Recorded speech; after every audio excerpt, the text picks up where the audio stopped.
చంద్రబాబు నాయుడు గారు, మీరు చేసే మోసాలకి ఏమన్నా హద్దుందా? అమరావతి పేరుతో సెక్రటేరియట్ బిల్డింగులు కడుతున్నామని 5 బిల్డింగులకి మీరు ప్లాన్ తీసుకొని ఓన్లీ గ్లాసులు పెట్టడానికే 2250 కోట్లు శాంక్షన్ చేసి వాళ్ళకి ఇచ్చి, దాంట్లో మళ్ళీ మీరు కమిషన్లు తీసుకొని, గొప్ప గొప్ప ఇంజనీర్లు కూడా మీ బిల్డింగులు చూస్తే, మీ పనులు చూస్తే వాళ్ళు ఏమనుకుంటున్నారంటే, ఈవెన్ దట్ గ్రిడ్ మోడల్ కట్టినా కూడా ఇంత ఖర్చు అవ్వదు కదా, ఈవెన్ ఓల్డ్ మోడర్న్ డేస్లో అయితే అసలు ఆ ఖర్చు కూడా ఉండదు కదా, బిల్డింగ్స్ పెరిగే కొద్దీ ఖర్చు తగ్గాలి కదా అని అంటున్నారు. మీరు రోడ్లకి కమిషన్లు తీసుకుంటారు, బిల్డింగులకి కమిషన్లు తీసుకుంటారు, హైవేలకి కమిషన్లు తీసుకుంటారు, ఫ్లైఓవర్లకి కమిషన్ తీసుకుంటారు. మీరు తీసుకొని కమిషన్ ఎక్కడండి? చంద్రబాబు నాయుడు గారు, మీరు మీ కూటమి గవర్నమెంట్ అందరూ కలిసి చేసే మోసాలకి రైతులు బలైపోతున్నారు. వాళ్ళు 3 పూట్ల అన్నం పెట్టే దేవుళ్ళండి, వాళ్ళని కూడా వదలరా మీరు? మీ మోసాలకి హద్దు లేదా? ఎంతమంది పేద ప్రజలతో మీరు ఆడుకుంటున్నారు ఈ అమరావతి పేరుతో. ఎంత డబ్బుని మీరు అప్పుగా తీసుకొచ్చి ఆ అప్పు భారాన్ని ప్రజల మీద వేసి వాళ్ళని ఎన్ని సంవత్సరాలు కట్టమంటారండి? జగన్ గారు ఉన్నప్పుడు ఎంత సంపద సృష్టించారు, ఎంతమంది పేదవాళ్ళని కాపాడారు, అమరావతి రైతుల్ని ఆయన మొత్తుకున్నారు.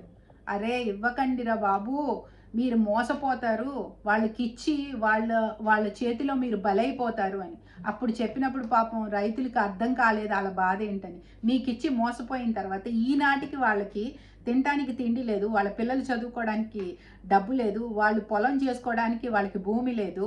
చివరికి వాళ్ళు రోడ్డు మీద పడి మిమ్మల్ని, టీడీపీ వాళ్ళని, బీజేపీ వాళ్ళని, జనసేన వాళ్ళని బ్రతిలాడుతున్నా మీరెవ్వరూ సమాధానం చెప్పకపోతే పేపర్లు పట్టుకొని అయ్యా అని అడగడానికి మా జగన్ గారి దగ్గరికి వచ్చి మేము మిమ్మల్నే నమ్ముతాం బాబు, మీరు న్యాయం చేయండి అని అడుగుతున్నారు.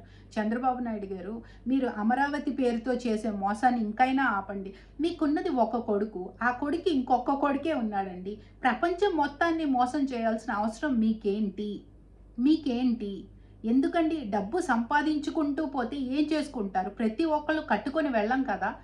పేదవాళ్ళని మోసం చేసి వాళ్ళ సంపదనంతా దోచుకొని వాళ్ళకున్న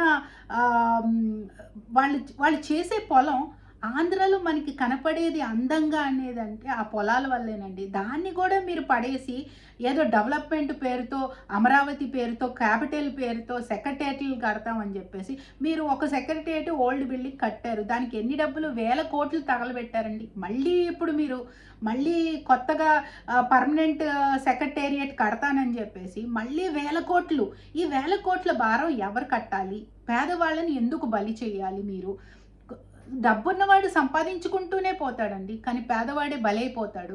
దయచేసి మీ అప్పులు ఆపండి, మీ మోసాలు ఆపండి. మీరందరూ కలిసి చేసే మోసాలు ఎంతవరకు వెళ్ళిపోతున్నాయి. పేదవాళ్ళకి ఏం అర్థం అవుతుందండి? వాళ్ళని మీరు చదువుకోనివ్వరు, వాళ్ళ ఆరోగ్యాన్ని కాపాడుకోనివ్వరు, వాళ్ళ పిల్లల్ని డాక్టర్లు అవ్వనివ్వరు, వాళ్ళ పిల్లల్ని విదేశాలకు వెళ్ళనివ్వరు.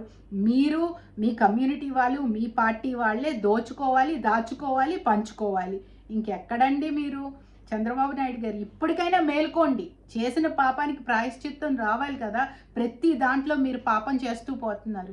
ఎప్పటికీ బయటకు వస్తారో ఏంటో.